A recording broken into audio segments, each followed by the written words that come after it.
بہت اچھا مشترکہ نظام زندگی بہت اچھا تھا جب ایک دوسرے کے حقوق کا پتہ تھا. اب حقوق کا نہیں پتہ، لہٰذا ادھر سے آگ ادھر سے آگ ادھر سے آگ ادھر سے آگ. میں سر درد کا مریض ہوں، تھوڑی تھکاوٹ شروع ہو جاتا، فاقہ شروع ہو جاتا، تو میں روزے رکھنے کے لیے مری چلا جاتا ہوں کہ بھئی چلو کوئی ٹھنڈک، روزے کا لمبا ہونا اور ٹھنڈک شاید اس کو کچھ وہ بیلنس کر دیتا ہے، تو میں کچھ 3-4 روزے پھر بھی چھوٹ جاتے ہیں لیکن اکثر پورے ہو جاتے ہیں.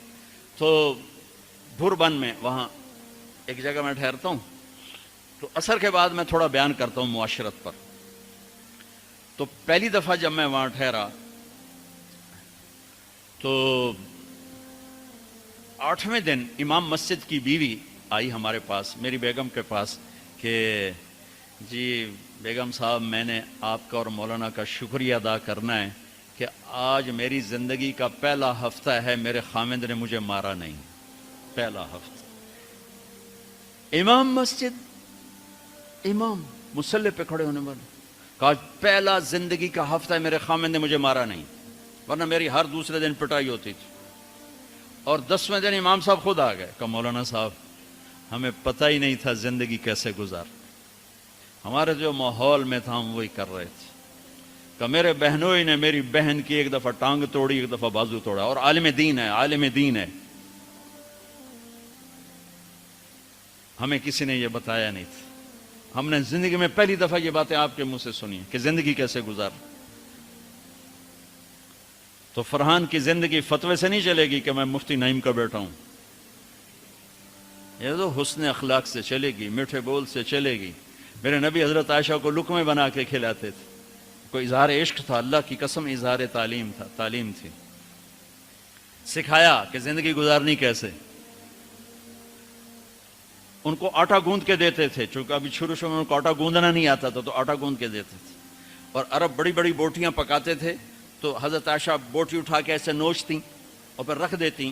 تو اللہ کے نبی بوٹی اٹھا کر جہاں سے حضرت عائشہ نے نوچا ہوتا تھا وہاں سے نوچ نوچ کے دکھا کے کھاتے تھے. میرے رب کی قسم اظہار یہ ہمیں تعلیم دی ہے کہ زندگی کیسے گزاریں. پھر بڑے بڑے پیالے ہوتے تھے پانی پینے کے، چھوٹے گلاس نہیں، چھوٹا گلاس تو بخل کی نشانی، اب تو اور چھوٹے ہو گئے کہ کپ کو گلاس بنا دیا. میرے بچپن میں مجھے یاد ہے اتنا بڑا گلاس ہوتا تھا، اور ڈیرے میں جتنے مہمان ہوتے تھے، کچی سڑکیں ہوتی تھی، مہمان کوئی ہمارے رشتہ دار یا دوست نہیں، راہگیر مسافر ہوتے تھے، ہر مہمان کو دودھ پلایا جاتا تھا رات کو. چونکہ جانور زیادہ ہوتے تھے تو ہمارا اکرام زیادہ سے زیادہ یہی ہوتا تھا، تو ہم سارے مہمانوں کو دودھ پلاتے تھے. تو ایک مہمان آیا ہمارے دادے کا زمانے کا، چاچا لال، اب گلاس چھوٹے ہو چکے ہیں، تو وہ جب نوکر نے دودھ پیش کرنے کے لیے نا آگے بڑھا تو اس نے گلاس دے کر کہنے لگا پتر میں نہیں پیندا. سمجھ رہے ہو پنجابی سمجھ رہے ہو نا، پتر میں نہیں پیندا. اس نے کہا چاچا کیوں نہیں پینا ہے؟ کہ دو تو ود پیواں تے بے غیرت بنا تے دو نال میرا گزارا کو نہیں، لے جا.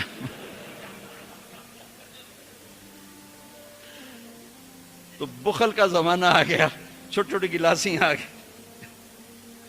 تو بڑے بڑے گلاس ہوتے تھے، تو ہم عائشہ رضی اللہ عنہا پانی پی رہے ہیں، رکھ دیا. میرے نبی اٹھا کر جہاں حضرت عائشہ کے ہونٹ لگے ہوتے تھے وہاں ہونٹ رکھ کے پانی پیتے تھے. صرف تعلیم. جس ہستی نے اللہ کو آنکھوں سے دیکھ لیا ہو اس کو کسی چیز کی رغبت ہو سکتی ہے؟ جنت بھول جائے گی جب اللہ اپنا دیدار کرائیں گے اور پھر پردہ پوشی فرمائیں گے تو کہیں گے یا اللہ جنت نہیں چاہیے، تو چاہیے، بس تجھے دیکھتے رہیں، بیٹھے رہیں تصور جانا کیے ہوئے از لذت دیدارش، خسرو چتواں گفتن سر دادن و جان دادن نادیدہ رخ یارے. امیر خسرو کہہ رہے ہیں کہ یا اللہ بن دیکھے تیرے لیے لوگ سولیوں پہ چڑھ گئے، اوروں سے چر گئے، چھروں سے کٹ گئے، بن دیکھے تیرے عشق میں جب تجھے دیکھیں گے تو کیا حال ہوگا. از لذت دیدارش خسرو چتواں گفتن سر دادن و جان دادن نادیدہ رخ یار. تو جس ہستی نے اللہ کو دیکھا ہو ان کے لیے عورتوں کی کیا رغبت ہے. یہ صرف سکھانا. ایک حدیث سنا دے، ما تزوجت وما زوجت الا بوحی من السماء نزل به جبریل. لوگوں میں نے جہاں شادی کی، میں نے جہاں بیٹی دی، پہلے آسمان سے وحی آئی پھر میں نے قدم اٹھایا. اللہ کی قسم ہمیں سکھانے کے لیے تھا، ہمیں سکھانے کے لیے۔ ہاں سفر سے واپسی ہو رہی ہے، ٹھیک ہے، آپ نے صحابہ سے کہا چلو بھائی تیز ہو جاؤ، وہ سارے تیز ہو گئے، یہاں تک کے نظروں سے غائب ہو گئے، ٹھیک۔ تو اب کون رہ گئے؟ اما عائشہ اور میرے نبی۔ تو اما عائشہ نہیں، میرے نبی نے کہا عائشہ دوڑ لگائیں، دوڑ لگائیں، لگائیں۔ اللہ اکبر،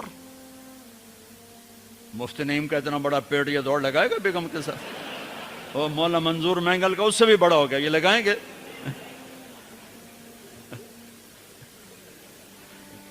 تو عائشہ دوڑ لگائیں، کہا جی لگائیں۔ تو حضرت عائشہ فرماتی میں آگے نکل گئی لیکن نبی پیچھے رہے۔ پھر کچھ عرصہ گزر گیا، کئی سال گزر گئے، پھر ایک سفر سے واپسی ہو رہی، آپ نے کہا ہاں بھائی آگے جاؤ، وہ سارے آگے جا گئے، اجل ہو گئے۔ آپ نے کہا عائشہ دوڑ لگائیں، کہا جی لگائیں۔ تو کہا ان دنوں میں موٹی ہو گئی، تبدنت کا لفظ مجھے یاد ہے، کہ میں موٹی ہو گئی تھی۔ تو جب دوڑ لگائی تو اللہ کے نبی آگے نکل گئے، تو آپ نے کہا عائشہ ہذہ بتلک، اب تو میں برابر ہو گئی۔ اللہ کی قسم زندگی سمجھانے کے لیے تھا۔ جہاد کا سفر سارا صحابہ کا قافلہ ہے، جنگ کا زمانہ ہے، دشمن چاروں طرف ہے، اور ہم اما عائشہ رضی اللہ عنہ اونٹ پہ بیٹھی اور ہاتھ لگایا تو ہار غائب۔ فرمایا میرا تو ہار کوئی نہیں، میں تو نہیں جاؤں گی، میرا ہار ڈھونڈو۔ تو میرے نبی نے نہیں فرمایا چل بیٹھ، اتنے لوگوں کو تو پریشان کرتی ہے، تجھے پتہ نہیں میں نے سبق پڑھانا تو میرے پیچھے پڑ گئی۔ طلبہ میرا انتظار کر رہے ہیں۔ آپ نے کہا بھائی عائشہ کا ہار ڈھونڈو، سب ڈھونڈنے میں لگ گئے۔ شام ہو گئی، سورج چھپ گیا اور ہار نہیں ملا، اور اس کے بعد تلاش بند ہو گئی، اندھیرے میں کہاں ملے گا؟ اب کیا ہوا؟ پانی رات کو عشاء میں ختم ہو گیا، فجر کی نماز کا وقت داخل ہونے والا ہو گیا، اور پانی کوئی نہیں، تیمم کی آیات نہیں اتری۔ لوگوں نے ابو بکر کو تانے دینے شروع کہ تیری بیٹی کی وجہ سے اب نماز کا کیا بنے گا؟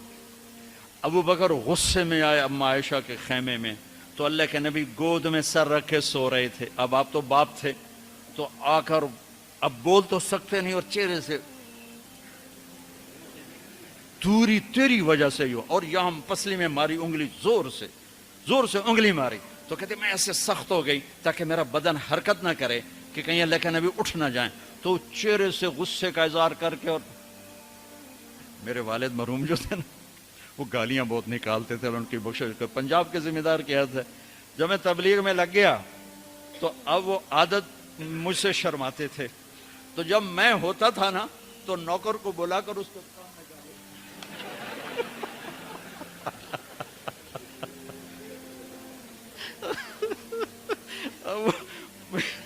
جوانی کی عادت بڑھاپے میں تو جا نہیں سکتی تھی، تو پھر وہ آہستہ آہستہ گالیاں نکال اپنا کوٹا پورا کر لیتے تھے۔ تو ابوبکر صدیق رضی اللہ عنہ میں کہ کہیں بھائی اللہ کا نبی اٹھنے کرتے رہو، انگلی مارتے رہے، تو اللہ نے آیات تیمم اتار دی۔ اس موقع پر تیمم کی آیات پہلی دفعہ 8000 سال میں یہ ہونے لگا ہے۔ بھلا مٹی سے آدمی صاف ہوتا ہے اور گندا ہو جاتا ہے؟ اللہ کہا نہیں نہیں، فتیمم، چلو تیمم کرو۔ اب سارے صحابہ میں خوشی کی لہر، اور سعد بن عبادہ کہنے لگے اے آل ابو بکر، یہ پہلی تو نعمت نہیں ہے جو تمہارے گھرانے کے طفیل ہمیں ملی ہے، اس سے پہلے بھی بڑی نعمتیں تمہارے گھر کی طفیل ہمیں ملی ہیں۔ اللہ نے تیمم کی آیت اتار دی۔ میرے نبی نے قافلے کو نہیں چلایا، یہاں تک کہ حضرت عائشہ نے کہا اچھا یا رسول اللہ اب چلیں، ہار کو چھوڑیں۔ پھر میرے نبی چلے، اور جب اونٹنی کو اٹھایا تو ہار اس کے نیچے پڑا ہوا تھا، وہ سارا باہر ڈھونڈتے رہے، ہار نیچے چلا گیا تھا گر کر۔ یہ میرے نبی کی زندگی ہے، یہ مینگل صاحب سے کہتا ہوں پڑھائیں، مفتی نعیم سے کہتا ہوں یہ زندگی پڑھائیں، کہ ان کی بیویاں ان کو دعائیں دیں، ان کے ماں باپ ان کو دعا دیں، ان کی اولاد ان کو دعا دے۔ وہ باپ نہیں ہے جس کو دیکھ کے بچے ڈر جائیں، وہ تھانے دار ہے، تھانے دار بیٹھا ہے۔ وہ استاد نہیں جس کو دیکھ کے شاگرد ڈر جائے، وہ تھانے دار ہے۔ وہ خامد نہیں ہے جس کو دیکھ کے بیوی سہم جائے وہ تھانے دار ہے. خامد وہ ہے جس کو دیکھ کے بیوی خوش ہو. باپ وہ ہے جس کو دیکھ کے اولاد خوش ہو. استاد وہ ہے جس کو دیکھ کے شاگرد خوش ہو. اپنے مصنوعی روب جمانا کہ استاد کی ہیبت ہونی چاہیے. ارے ہیبت محبت ہونی چاہیے. محبت سے علم منتقل ہوتا ہے, ہیبت سے نہیں ہوتا. محبت سے جا کر فریکوینسی ملتی ہے, کال ملتی ہے, اور پھر جذبات منتقل ہوتے ہیں. تم ہیبت بٹھانے کے چکر میں